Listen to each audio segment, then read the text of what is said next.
how do you get in this gang?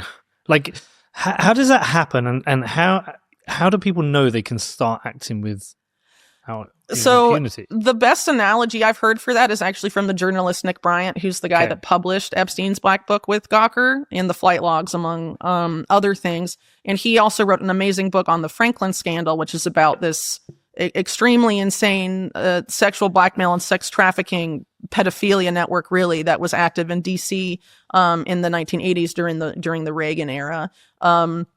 And he basically had someone explain it to him. I forget who his source was, but it was basically, imagine it like you're on a yacht and, you're invited on this yacht, and then you can do whatever you want while you're on the yacht, but you try and get off and you'll drown, or they won't let you get off. You'll be popped off if you try and leave. So as long as you're like in the club, operating within the club's rules, you can act with impunity, but there's certain things you can't do in order to enjoy that impunity.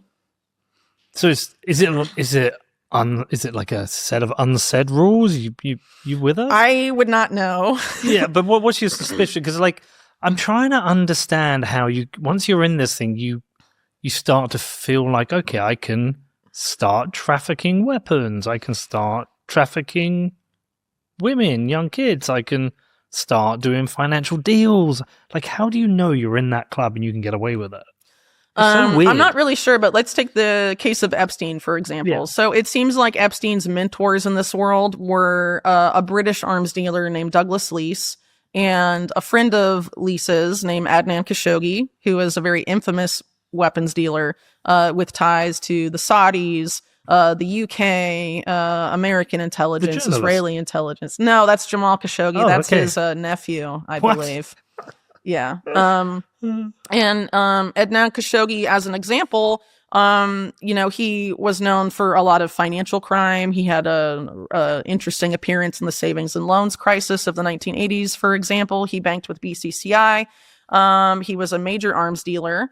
And also he would basically he had a yacht. He would bring powerful clients, which of course include politicians, they include diplomats, they include businessmen, powerful people in general, onto his yacht, and there would be young women there to entice them.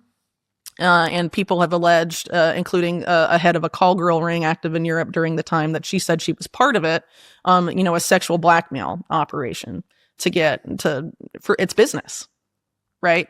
And, ultimately, if you're someone like Jeffrey Epstein operating in that, and you see that Adnan Khashoggi can do that, and it's business for him, and you have no moral scruples, why wouldn't you? Especially if you're operating, with intelligence services, which benefit you some sort of state protection.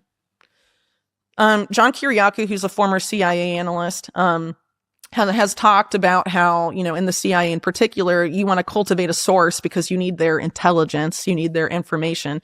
It's essentially agency policy to give them anything they ask for in order to secure access to that information and that intelligence, even if it's kids.